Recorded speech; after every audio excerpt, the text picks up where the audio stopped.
Thank you very much for coming over, and thank you for the warm welcome.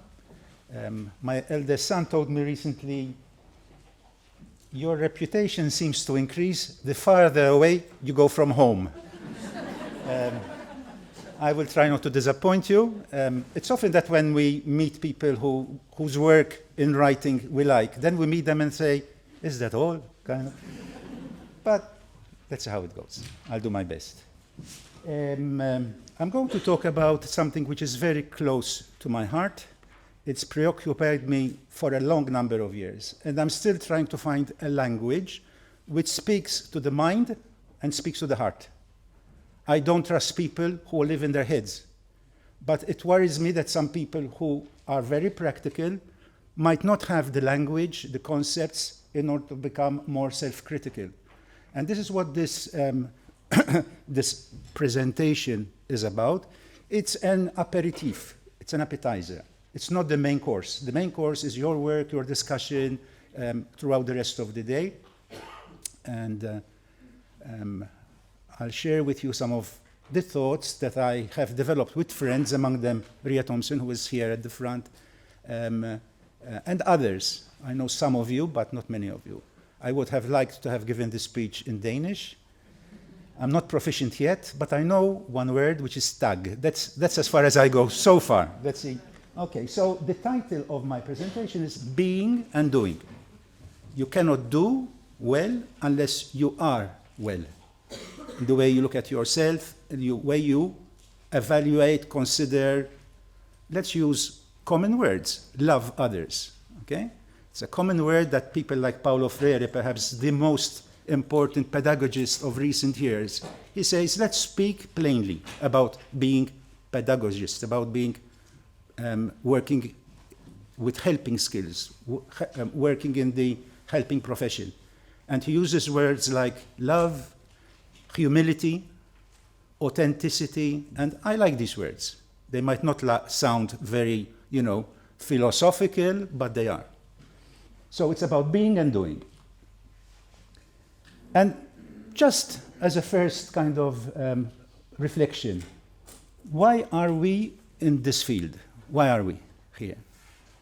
And perhaps I can generalize also from my international experience that Denmark is certainly not an exception to this. You are in this field, first of all, because hopefully you like working with people. You have a sense of their dignity. You respect them, whoever and whatever they are. We are in this field also because deep down, even when faced with people who have made a mess of their lives, and there are many, because the world has become increasingly complex, one can easily feel lost, we believe in the potential. We don't know what that word means. How would we know that we have reached our potential? Who knows? This is, impossible. When I was at school, at the age of 11, I was in a Jesuit school in Malta. The Jesuits wanted to kick me out. And they told my father, this guy has no potential, really. He put him in a vocational school. And it's my pleasure now to meet with them, and they have to call me professor. You never know. I'd rather err on the side of expecting more from you than expecting less, because we tend to achieve, also reflect the expectations of others.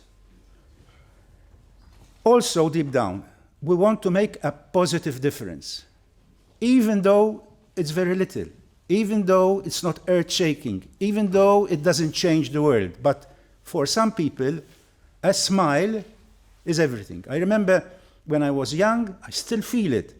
One of my teachers just came, put his hands on my shoulder. I still feel the touch to encourage me. Very simple, nothing much. I still remember it 50 years later. We have an enormous responsibility because we can make a difference. And I know politics is problematic in every country.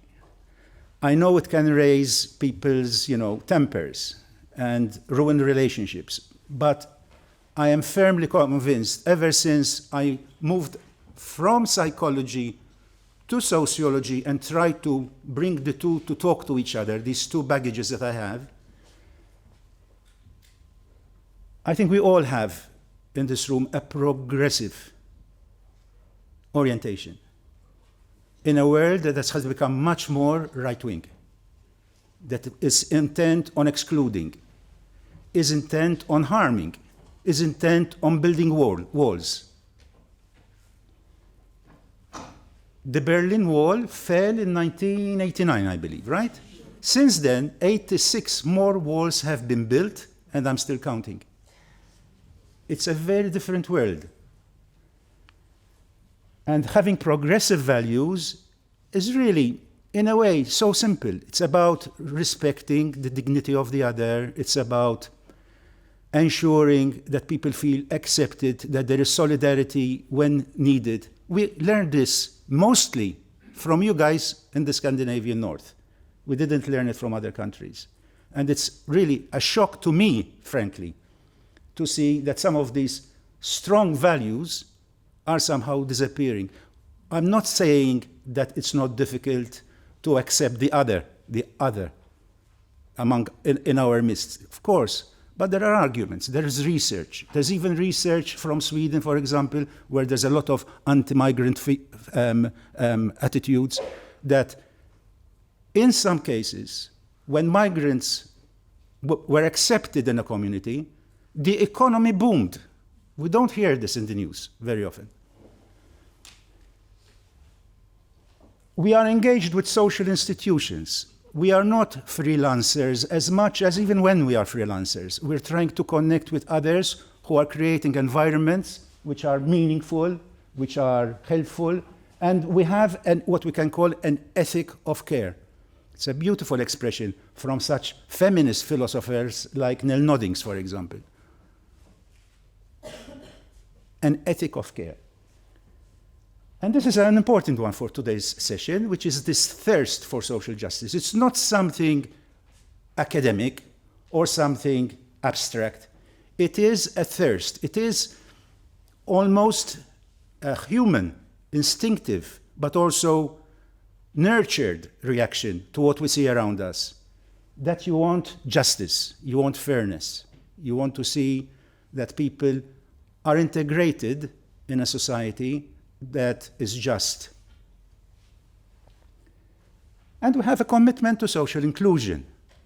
I don't particularly like the word inclusion, social inclusion in this way, especially as used by the European Union, for example, where a lot of what we hear about the European Union is ultimately legitimized by its economic value. We do this because we'll become wealthier. We'll do this. Come on. Is that what humanity is about? So there is this commitment to a way, social democracy, a certain welfarism, which is, makes sure that on planet Earth, my baby, my grandson, even though he's going through a hell of a time at the moment health-wise, you see everybody trying to make sure that the environment is welcoming. And what I want for my grandson, I should want for my fellow human beings. So these are some answers to the question, why are we in this field? And we also are in this field because we have certain life orientations, a certain mindset, a certain baggage that comes with us. And these are some of them. There's many more, but I've just put down what is important for me. We call this in sociology and philosophy positionality, that we are never acting away from our social background, our class, our ethnicity, and so on. This is my positionality. I believe strongly in the absolute dignity of human life, of human persons. That we should all, whatever and whoever we are, be living above a poverty line. Okay, equality sounds nice, sounds fantastic. At one stage I was a Marxist, then a neo-Marxist, and then an existentialist. At the end of the day, there is no perfect social institution. No, there are attempts, some of them very interesting attempts, but you think you got there, but you haven't. But one thing is that every person should have access to a decent quality of life. I might shock you, but I would say, I want it for my dog. that takes me out for my morning walk when it's still dark. I have a Palestinian friend who tells me this. He lives in Canada now. He said, my goodness, I go to a restaurant, there is a place for the dog. They feed it, they bring it water. He said, if only my people got that, at least. Again, political, shoot me if you don't like me. Expansion of beings and doings. There's an expansion of beings and doings, of possibilities of life, of enjoying and feeling this privilege of being alive. Even if I make the wrong choice, that should not exclude me from the basic standard of living that we all should aspire for as human beings.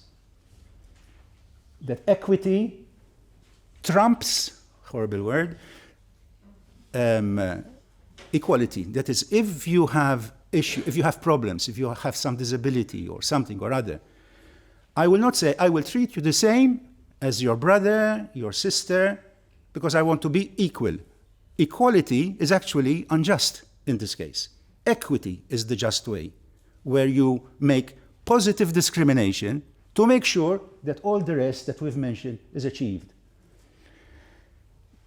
In our field, which tends to be rather oriented towards inner processes, psychology, we need to make sure that we also understand how the inner self is shaped by structures around us. Think of gender, think of class, think of race. And therefore, we acknowledge the freedom that we have and the ability to change dreams into reality. But we also need to understand the chains that surround us. This is from Rousseau. He says, man, obviously, I suppose, meaning woman, is born free, but everywhere he is in chains. So this dialectic between freedom and constraining structures. And I say that, again, if we're going to approach the issue, the challenge of social justice, this dialectic, even though it bothers us, even though we cannot resolve it, it should make us constantly uncomfortable and trying to find a way of touching people's lives, but also affecting the structures that damage people's lives.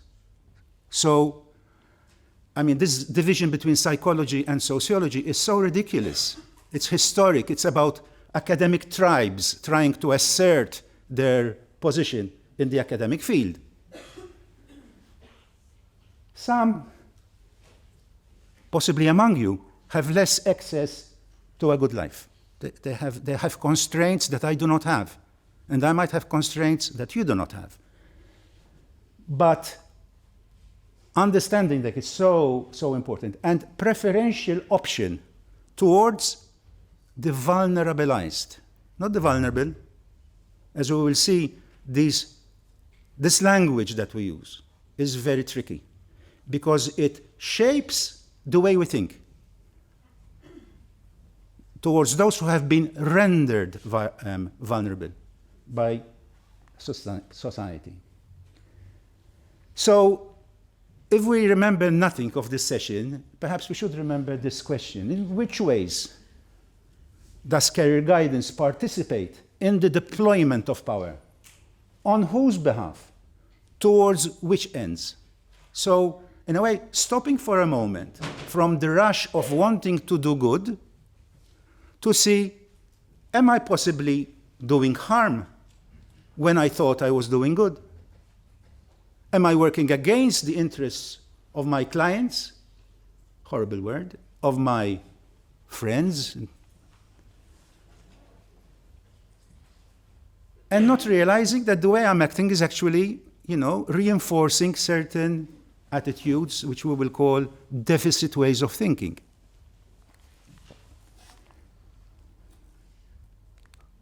Just think of 4 areas, very briefly, so that we don't lose our time. But these are 4 pictures from South Africa during apartheid, from family and partner relationships not so long ago. My mother, for example, had to give up her job. She was an actress, she was a radiocaster, she was very good at a lot of it. She painted. The day she put her wedding ring on, she had to say bye-bye to all that in Malta. This is in the 1940s. It's not so long ago. And the influence of fathers and mothers' occupations on younger ones. So if you're born in a working class family, the likelihood that you will remain in the working class, that there's reproduction of social positions from one generation to the next, is much stronger. And also, depending on the status of vocational schooling, in many countries, especially in the area of the Mediterranean, less so in Nordic countries, being in a school which is vocationally oriented has lower status. Who ends up in vocational schools? In Malta, I know, 90% are working class kids who get working class jobs, whose children working class jobs again later on. So on whose behalf are we working here? Are we reinforcing the reproduction of unjust behaviors and structures, or are we the virus in society that questions things, that makes things, Bourdieu, the French sociologist par excellence, I would say, said, what is the role of an intellectual? And he used the word intellectual in the Gramscian sense, Antonio Gramsci, the Italian political philosopher.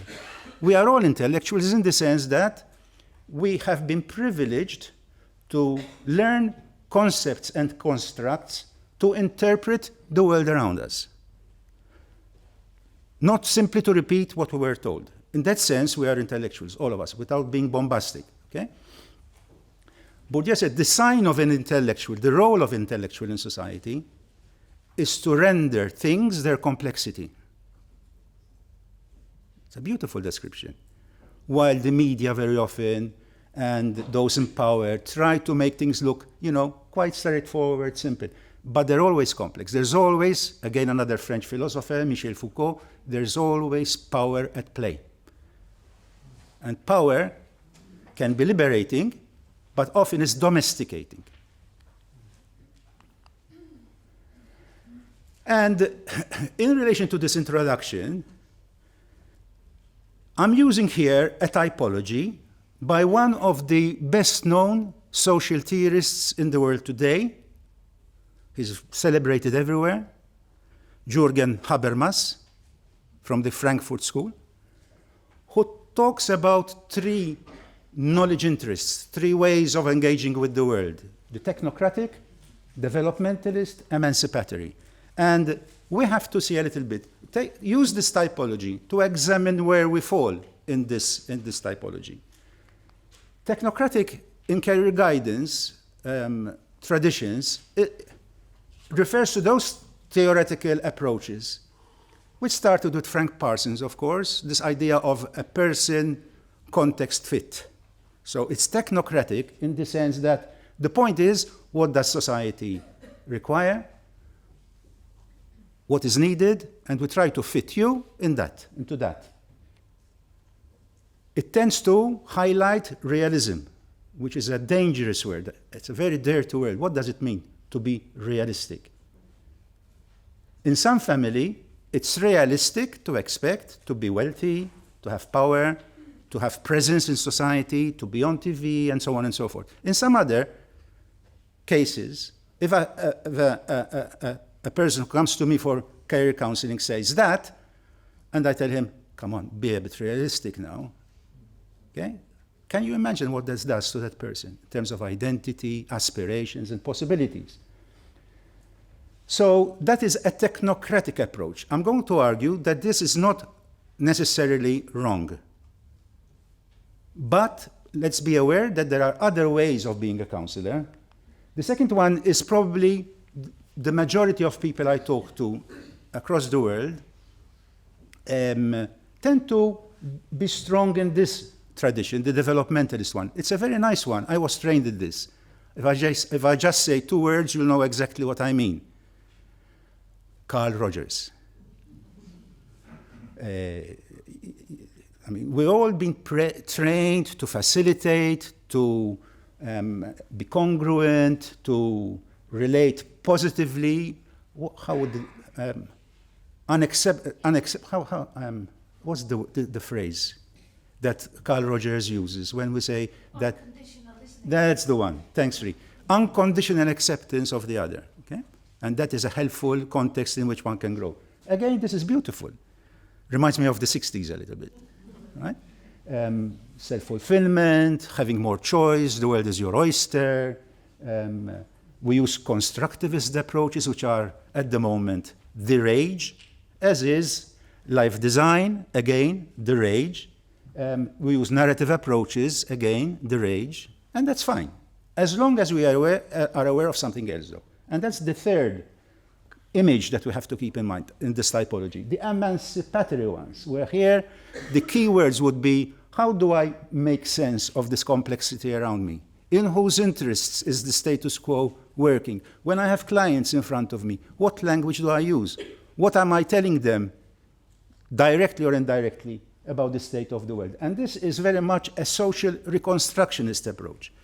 Because you have a handle on both psychology and sociology, you can actually help people understand that they are unemployed, not because they're stupid, that they fail their exams, not because they're stupid, but something is happening here. Okay, there's a very, very good friend of mine in Brazil who actually works in groups with unemployed and helps them interpret the reasons why in Brazil, in Sao Paulo, they are unemployed. It's a different approach. And because you can understand what's happening, you do not conceive of your identity only in terms of that one-to-one or small group relationship, but it's also about advocacy, wanting to change structures that are damaging to people, to your children, but perhaps less so to them than to children from other backgrounds. Now, I'm not saying that, I mean, personally, my option is to move towards this side of the typology, hanging on very much to the middle, because I think I got a lot from Carl Rogers. I remember my life was completely revolutionized. I had gone to Reading in England after living, 24 years in Malta, an island it takes you 45 minutes to cross, and then there's nothing else. Okay, it's a very small island, 500,000 people now, where the power of the church was everywhere. You could only think certain thoughts, and you could only do certain things, especially those things that you wanted to do, but the church said they are sinful. Then I go to England to study counseling, and I meet this guy in my books, Rogers. Opened the world for me, you know? Okay, now there's a different way of living life, which seems to me to make more sense. So the 60s, the developmentalist approach is, I think, very powerful. And there are times when you have to help people survive. This is what there is available, fit in, and then we'll see. Perhaps this is a first step to getting to what you want to do. So that's why I put these Rasta colors there, all right, where the three strands are bound together. What we know is that in times of duress, of economic problems, we tend to switch to the left side there, or to the right side politically. While when the economy is booming, we find ourselves more in the developmentalist area. At a time when there is a big problem in the world, a very complex set of problems, we need to also be very much in the emancipatory role. How can we make a difference to people's lives by being able to decode what's happening? And that's not easy. Because I'm not talking about you, I'm talking about myself. It's very easy to fall into what is called single loop learning. You see a problem, you want to solve it. The problem is, are we seeing what the problem really is? Are we asking the questions that we associate with double loop learning? Okay, I see the problem, but before I try to solve it, let me use all my capacities for thinking, for critical thinking, to see whether I'm dealing with the true problem. And I owe this to Ria, who introduced me to Bucky, Carol Bucky. I've got students now doing their PhDs using her work, so thank you, Ria. Who asked this very important question: what is the problem represented to be? Are we trying to solve a problem that is not really the problem of the people who are suffering it? What is the problem represented to be? It's a bit like having a bike, one of these old bikes, and you say, I can't keep on using it anymore. I've got to upgrade. There's a problem with the bike. And you buy this, all right? But then this is the problem you're trying to solve. Whatever bike you have, it will not survive all those pricks in the tires. So we have misidentified the problem. The problem is not with the bike, it is with the context.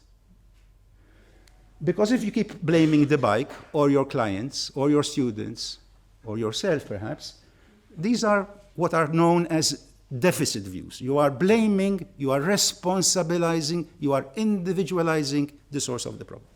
And that is why this approach, the WPR approach, developed by Bucky, who's Australian, what is the problem represented to be, is crucial, because we ask such questions as, what is the problem that we are presenting?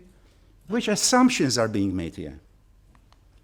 Who or what is being imputed to be the source of the problem? Very important. What is not being said? What is not being said here? What are the effects produced by this way of thinking? It's a fantastic question. And we come back to the earlier question. I said, we have to remember this if we forget everything else of what I say. Who stands to gain? And who to lose by this way of understanding the issues? And how is this particular way of identifying the problem, describing it, how is such an understanding produced? What is the role of the state? What is the role of the church? What is the role of institutions, of trade unions, and so on? How is such an understanding produced, diffused? Who has control over the state media, for example? How much freedom of expression is there? In some countries, I've just come back from Albania last week. I mean, we're talking about a very different context here. How are such ideas produced, diffused, and defended, and legitimized? So, using these questions by Bucky is a tool for double loop learning.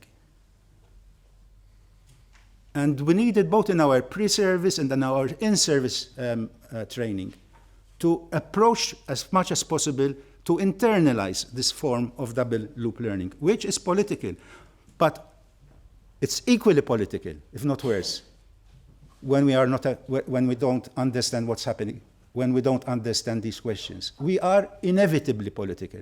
That is, inevitably, we are in power, we distribute power, we use power, whether we like it or not. So, asking these questions that lead to double loop learning also reminds us that words are extremely important. This might sound academic. This might sound, oh, come on, I mean, because you're a professor, you're focusing on details. This is why the words that we use are crucial, because they form part of what I call here the discursive ecology of neoliberalism, and we'll be speaking a little bit about neoliberalism. This form of rendering everything in the image of the market. That is what neoliberalism is in short. Even relationships, I invest in a relationship. Investment. And then I hope to get some shares back and profit. This discursive ecology. And recently, I wrote a piece. In a way, I'm proud of it. I'm not always proud of what I write, but this one, I have a good feeling about it. It's done me good as the writer.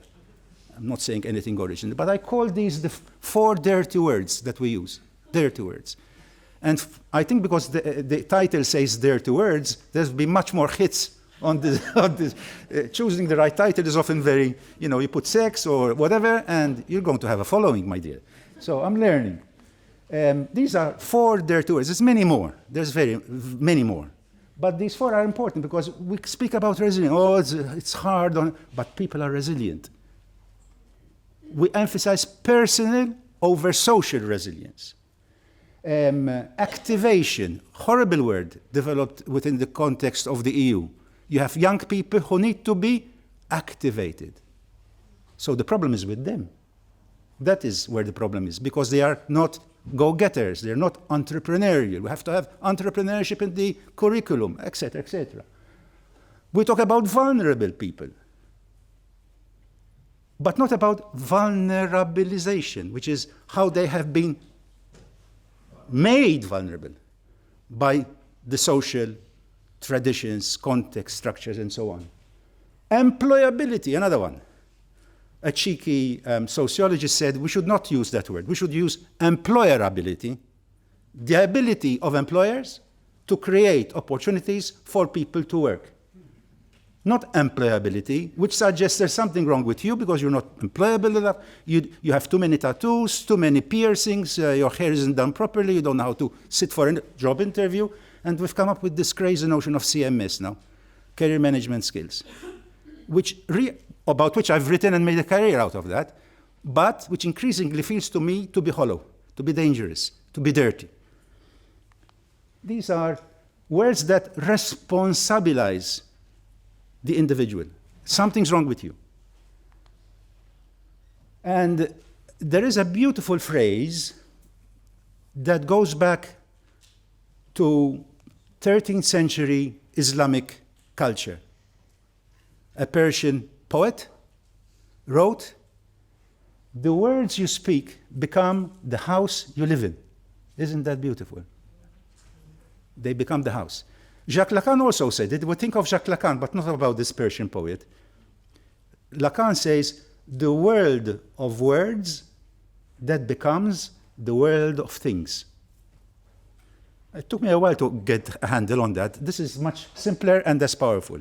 The words we use are dangerous. They are slippery. They get you. It's a bit like a fish in a bowl or a fish in the sea, where you forget as a fish that you're actually living in the sea, because you're surrounded from birth around it.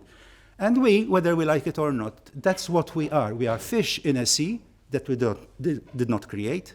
We use the language that was given to us, but that is why poets were banned in Plato's Republic, because they were dangerous, because they received the words from their mom and dad, but did new things with them. So this idea of agency, of writing back, of taking control, of making sure that we are not duped and led by the nose. And this set of skills that I'm talking about are absolutely crucial in the world we're living now. I mean, the world has gone through ups and downs, wars and what have you. We're at a point where, because of the ecological climate crisis, we've entered into what is called the age of Anthropocene now, where we have the ability to impact on the future of planet Earth, not just of Ukraine or Russia or wherever, of planet Earth. So it's not business as usual.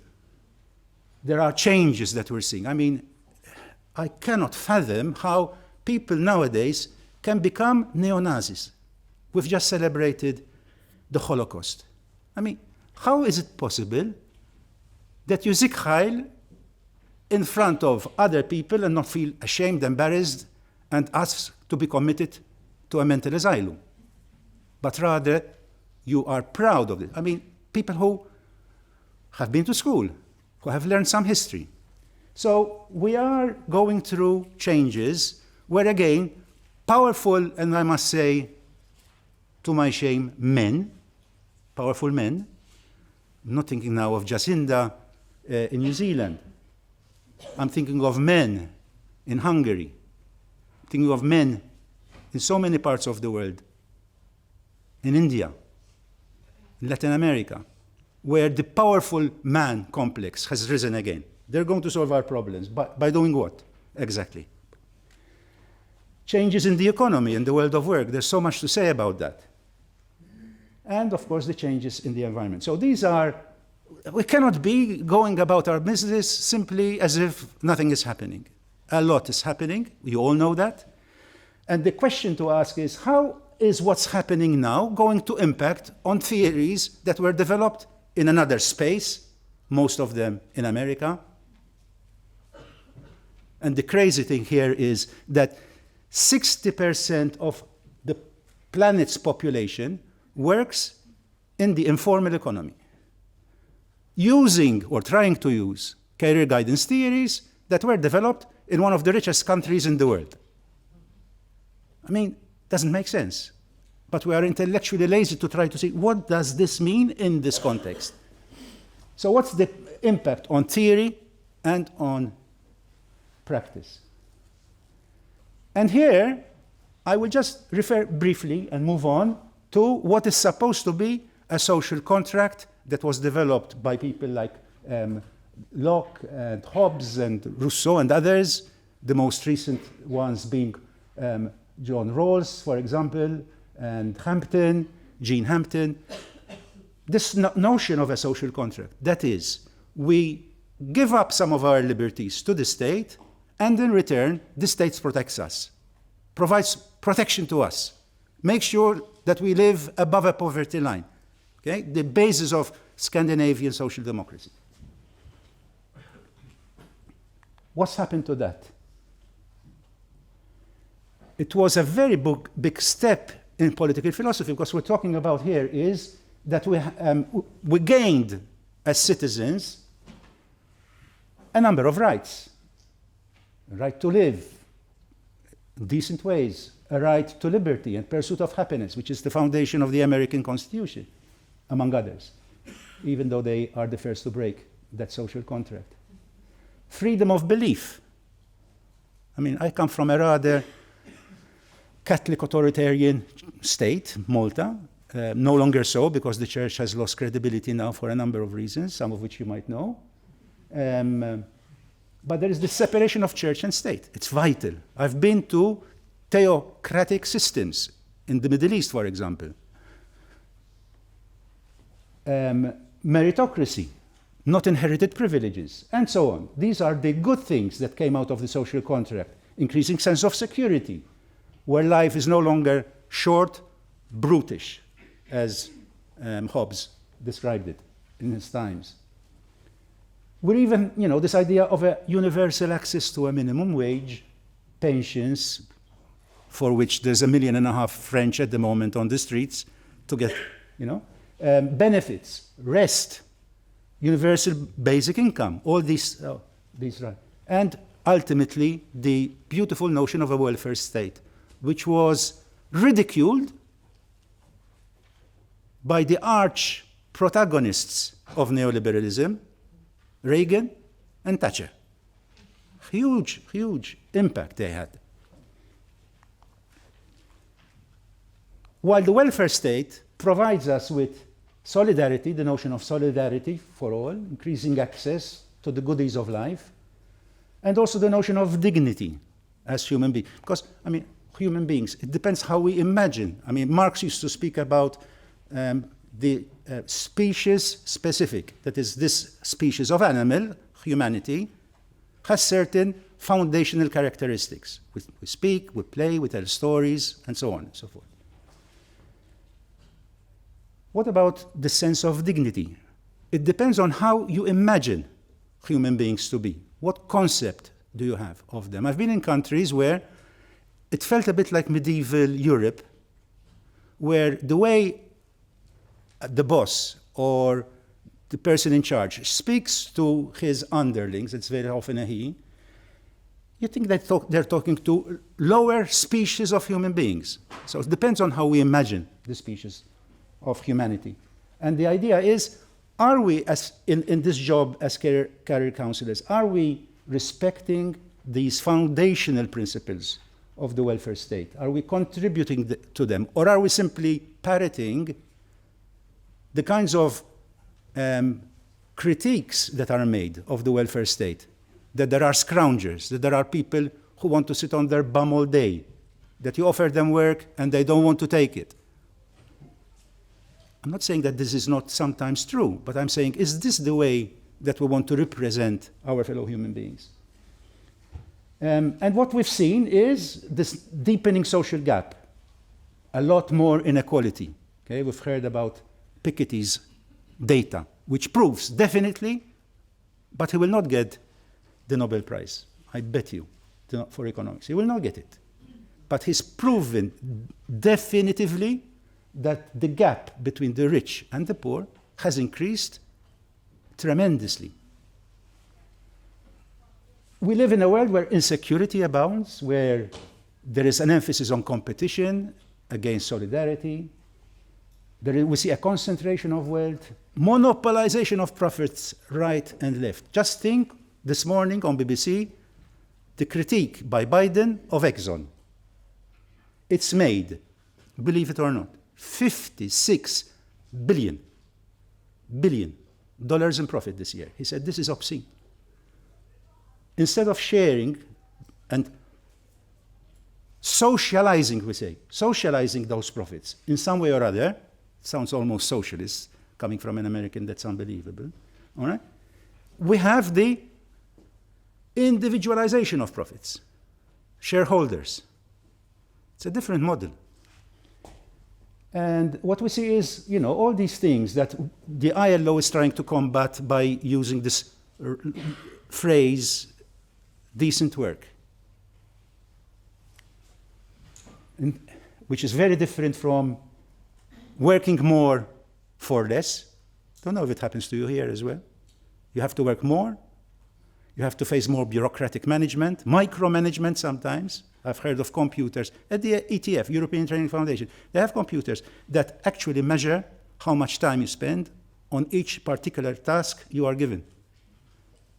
I mean, precarity, short-term jobs, temping, part-time work, non-unions. I mean, you know, the list is endless. And these are some of the people who I would recommend.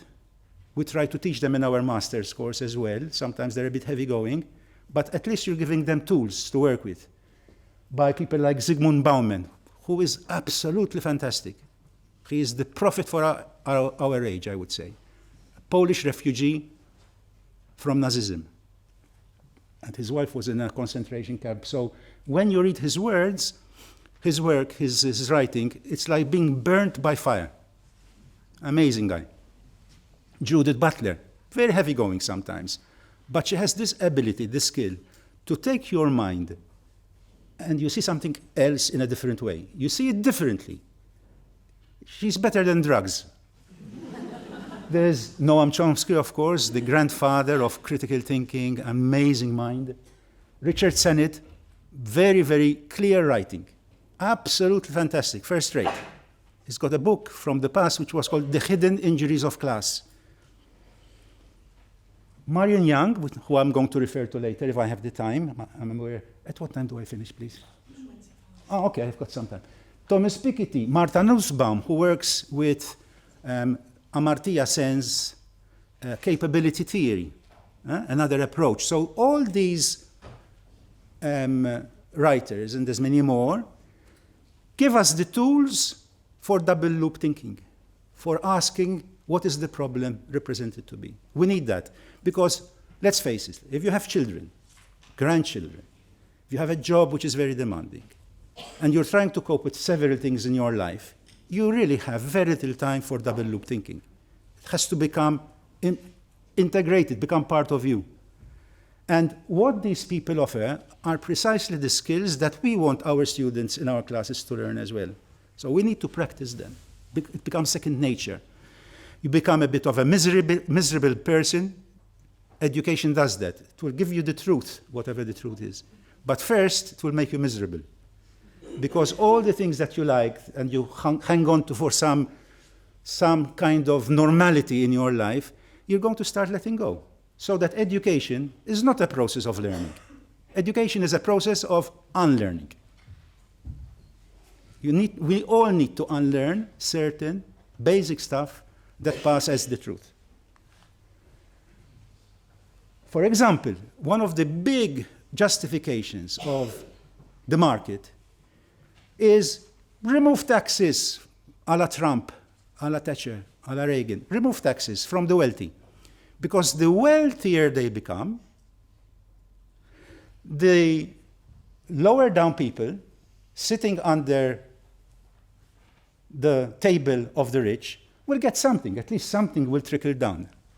And what we have learned, thanks to some very brave people, among whom some are still in prison, the whistleblowers, we know that yes, people become very rich, but what they do is either they buy this $1 million yacht or they stack their money in fiscal paradises. The Swiss leaks, the Panama leaks, the Luxembourg leaks, okay? The Malta leaks up to a point. And most of the benefits of wealth go to the top 0.5%. And the richest 1% owes half of the global, I mean, even my grandson will tell me this is stupid, even from a practical point of view. The top 10% owns 90% of the wealth. So when we are trying to help people, you know, using our skills, our compassion, our empathy, we also have to have the skills to keep in mind what's happening. That these are not personal deficits. In France at the moment, many are on strike. And the Prime Minister and President are saying, listen, guys, I mean, we've just been through hell with the pandemic. Let's be reasonable. There's no money left. But the strikers are saying, but you have money to spend where you want to spend it. You are not spending it on us, you are spending it on other things, which we consider to be not important in our lives. So when we say there is no money, or we say we have a demographic problem, the pyramid of age is inverted. We have more old people like me than young people like you. So we have to be careful about pensions. Yes, but why isn't there a fund, as in Norway, where this fund for future generations is helping, you know? It's a beautiful concept. This responsibility to the future generations. Why don't you have that? So the global elite is actually, you know, sitting on all this money,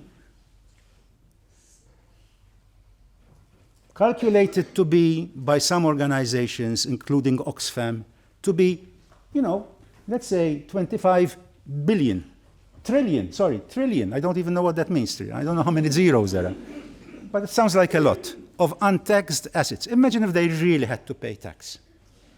I pay 35% of what I make and give it to the government. I must admit I don't always like signing the check. There it goes. Often because we don't know exactly what the government is doing with our money. We keep hearing that they go to Brazil and to the start of the Olympics, and he takes 6 people with him, among whom his wife and kids. And you say, well, why am I paying all this tax for a guy like that? Okay? So there are always these kinds of questions. But at least, you know, at least they should not be sitting on all this wealth. If they were taxed at my rate, Warren Buffett, the genius of investment, actually said, my secretary pays more tax than I do. I mean, again, there's something wrong, isn't there? And then we get this, in order to address our problems, economic problems, we need to tighten the belt. We need to introduce austerity, as they did in Greece, as they did in Spain, as they did in Portugal. Of course they introduce it, because who is going to pay for all this? Not the taxes of the wealthy, because they're not paying their taxes. So the result is there's something wrong with you, with the way we're producing wealth. We have to deprive you, the common person, in order to have, you know, a good economy. You see how the problem is? So all of you now are going to feel so angry at the end of this session that we're all going onto the streets and, you know, no, Denmark is doing well, I think. Just a couple of weeks ago, we had this by a very, very wealthy person who set up an association of what he called patriotic millionaires. This is what he said.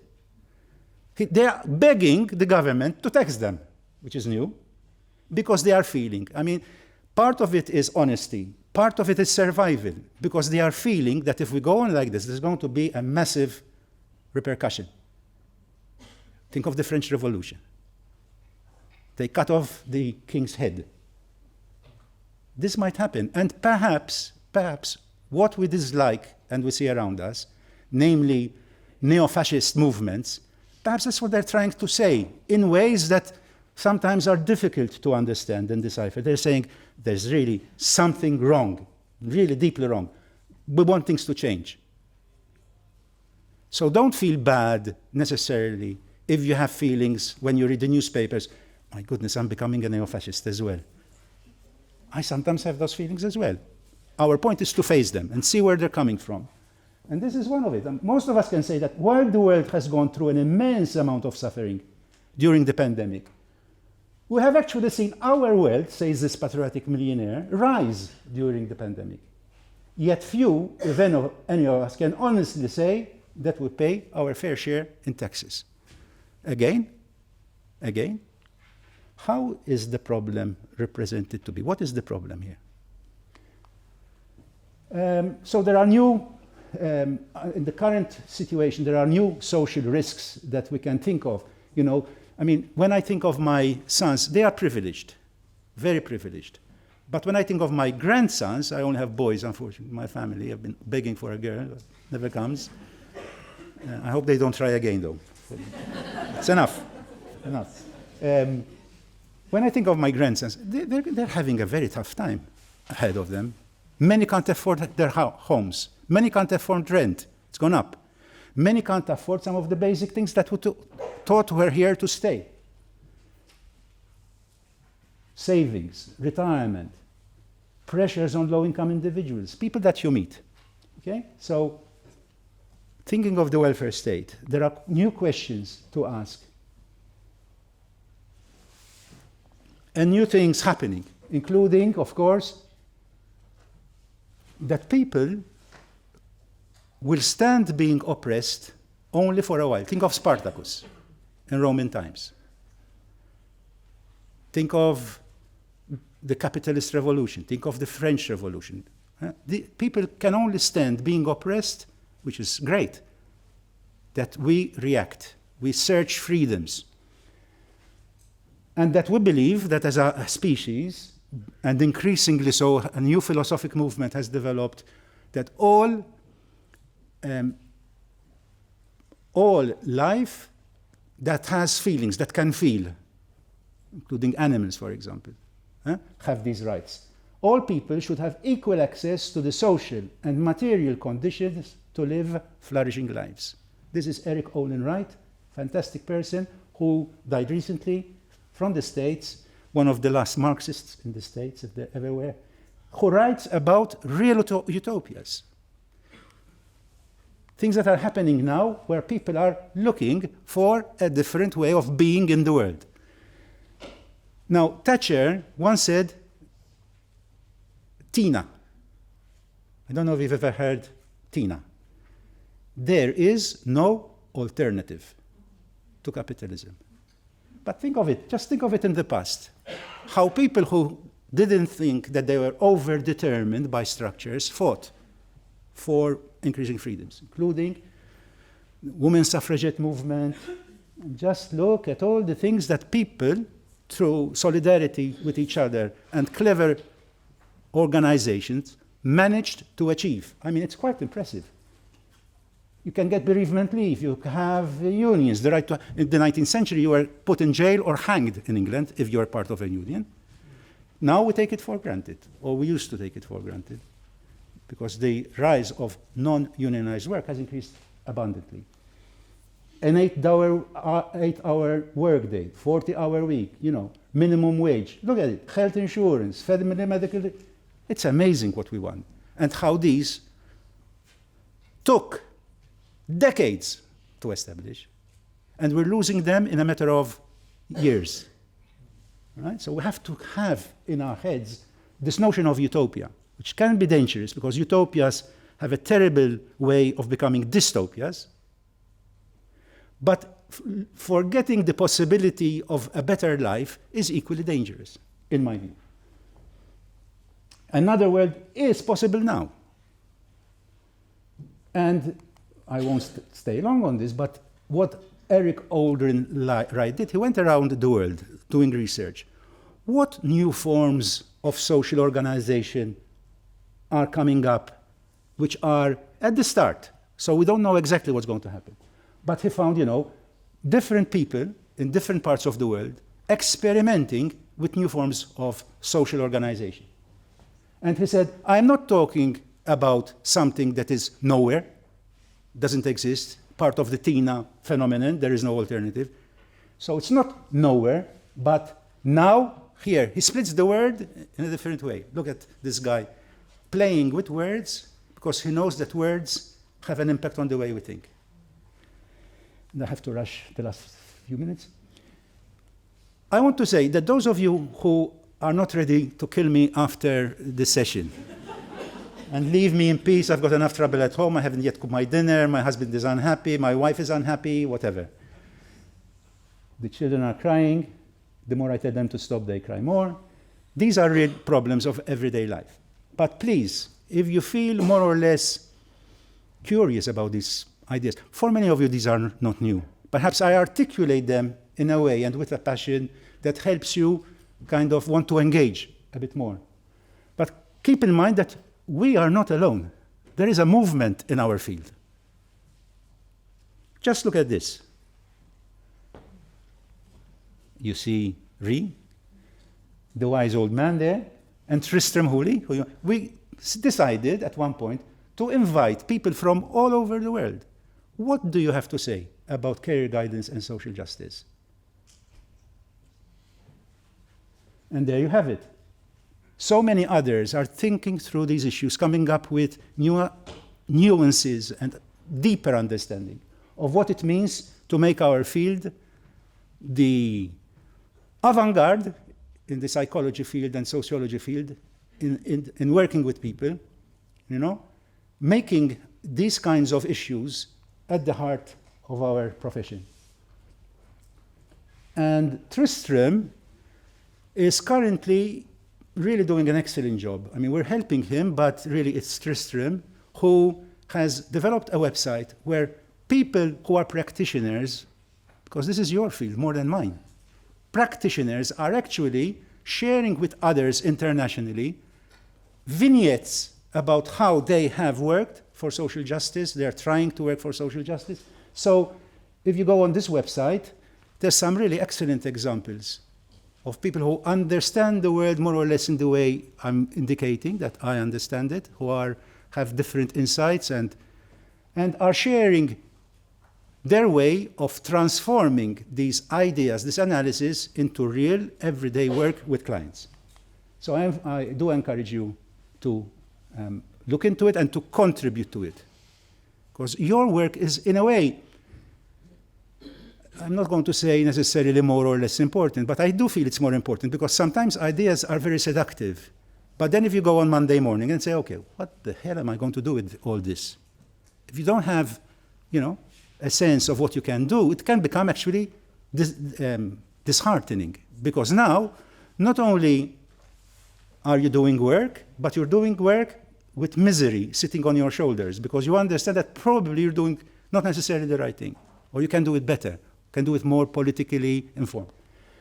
And we conclude this session and also a lot of our work through this particular approach, which Tristram and I came up with as a synthesis of the 2 volumes I referred to in the earlier slide, which is 5 ways of, let's say, signposting what we could possibly do to render our field more just. Building critical consciousness is one of them. Making people aware. No, you're not the one who is at fault here. You are the recipient of unjust structures, and you're feeling it, you experience it as your own. I was in Egypt not so long ago, writing a book about girl-friendly schools with UNICEF. I had my interpreters, my cultural moderators. And I was trying to capture why, in Egypt, girls who are entering into puberty in both Muslim and Coptic Christian families in the hinterlands, in the really remote areas, why were they being taken out of school? Why are they being married at a young age? And I had read about these things, but when you go to a village and you see this happening, you are in shock, believe me. And I turned to my cultural interlocutor. I said, but don't they feel that this is oppressive? And she said something terrible, which I will remember for the rest of my life for sure. She said, they do not experience it as oppression.